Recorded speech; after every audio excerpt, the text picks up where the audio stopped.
Hello, good morning, જય Shri Krishna guys. કેમ છો તમે બધા? આઈ હોપ સો તમે બધા મજામાં જ હશો. અમે પણ મજામાં છીએ. ઘરનું કામ બધું પરવારી ગયા અને બ્લોગ પણ ચાલુ કરી દીધું છે. રસોઈ બાકી છે રોજના જેમ જ. હવે ચૂલા ઉપર આજે પણ બનાવવું પડશે. વિચાર કરું શું બનાવશું. આગળ વિડીયોમાં બતાવીશ તમને કે આજે શું બનાવીએ છીએ. દેશી સ્ટાઇલથી ચૂલા ઉપર બતાવીશ તમને. વિડીયોમાં બને રહેજો. આ જો ગાઈઝ, હવે તો અમે પણ ચૂલા ઉપર જમવાનું બનાવીએ છીએ. આ જો આ ચૂલો છે, આ લાકડા છે, બીજા થોડા લાકડા લઈ આવ્યા છે અને રાતે પણ ચૂલા પર રોટલી બનાવી હતી અને હમણાં જ્યાં સુધી ગેસ નહીં મળે ત્યાં સુધી તો ચૂલા પર બનાવવું જ પડશે. આ જો આ આંગળા અને બધા બહુ વારી નાખ્યા છે.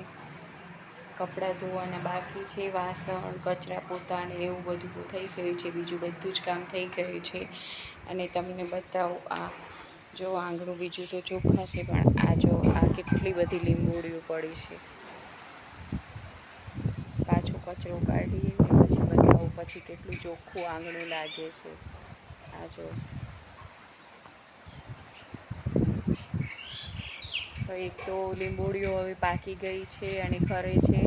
વા લાગે એટલે ઘણી બધી ખરે છે. અહીંયાથી કચરો કાઢીને પછી કેટલું ચોખ્ખું મસ્ત ક્લીન આંગળું લાગે છે એ બતાવું તમને. વાય બહુ લાગે છે એટલે પવનના હિસાબે લીંબોળીઓ પણ ઘણી જ પડે છે. આ બધી બોવારી નાખું અને પછી ચોખ્ખું ક્લીન આંગણું બતાવું તમને. આટલું જ બાકી છે. રોજ બોવારીએ છે. આજે વિડીયોમાં લેવા માટે બોવારી નથી. હવે કચરો કાઢું છું, તમને બતાવું પછી કેટલું મસ્ત લાગે છે. પાછું થોડી વાર થશે એટલે તો આવી જ લીંબોળીઓ પડશે ને આવું જ થઈ જશે, પણ થોડી વાર માટે સારું લાગે બસ. આ જો ગાઈઝ, હવે આંગળું કેવું મસ્ત ચોખ્ખું લાગે છે. બધી જ લીંબોળીઓ વાળીને આખું આંગણું ક્લીન કરી નાખ્યું છે. આ જો આટલી આખી ડોલ ભરીને લીંબોળીઓને કચરો નીકળ્યો છે. આખી કચરાની ડોલ ભરાઈ ગઈ છે.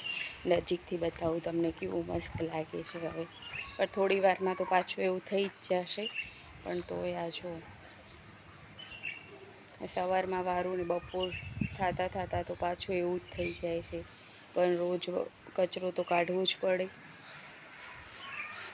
કમર દુખી આવે પણ થોડીક વારે સારું તો રહે નહીં. આ જો આખું આંગણું મસ્ત ક્લીન કરી નાખ્યું છે. પહેલાં કેટલી લીંબોળીઓ ને બધું હતું. રોજ આવી રીતના સવારના સાફ કરું છું, પાછું બપોર સુધીમાં એવું ને એવું થઈ જાય છે. વા બહુ લાગે ને લીંબોળીઓ આ જો ઉપરથી પડતા પણ તમે જોતા હશો. આવી રીતના વા લાગે છે તો લીંબોળીઓ તો તરત જ પડવાની ચાલુ થઈ જાય છે. આ જો ગાઈઝ, આજે ચૂલા ઉપર દાળ બાફવા મૂકી દીધી છે. આ જો તુવરની દાળ છે, બાફવા મૂકી છે.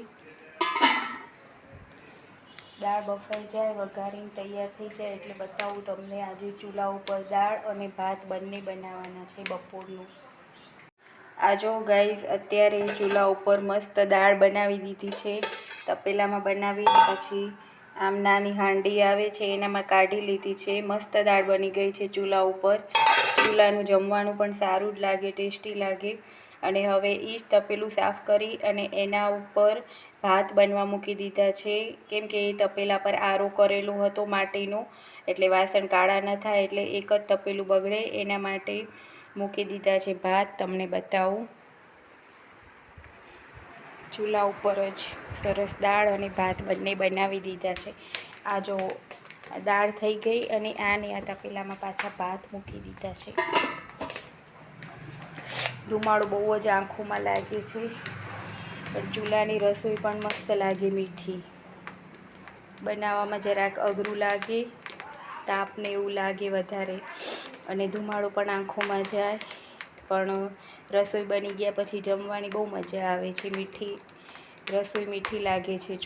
ચૂલાનું ભોજન બહુ સરસ લાગે જમવામાં. તો પહેલાંના જમાનામાં ક્યાં ગેસ ને એવું બધું હતું, ચૂલા પર જ બધા બનાવતા હતા. ચૂલા પર દાળ અને ભાત બંને મસ્ત બનાવી દીધા છે. હવે હર્ષ સ્કૂલે ગયું છે, આવે એટલે જમી લઈએ બંનેમાં દીકરો. મારા હસબન્ડ તો સાંજે ડ્યુટીથી આવશે અને ગેસનું બોટલ પણ લઈ આવશે. આજે ફાઇનલી લગભગ તો ગેસનું બોટલ મળી જ જશે, પછી તો વાંધો નહીં આવે. તમે જોઈ શકતા હશો મારી આંખોમાં પાણી પણ આવી ગયા છે આ ધુમાડાના લીધે. ચૂલાનો ધુમાડો આંખોમાં લાગે એટલે ચૂલા ઉપર દાળ ભાત બનાવી દીધા છે અને હર્ષ આવશે એટલે બેસી જશું બંને જમવા માટે. બહુ મસ્ત મીઠી રસોઈ લાગે છે ચૂલાની પણ. હાલો તમે બધા પણ જમવા માટે. Bye bye guys.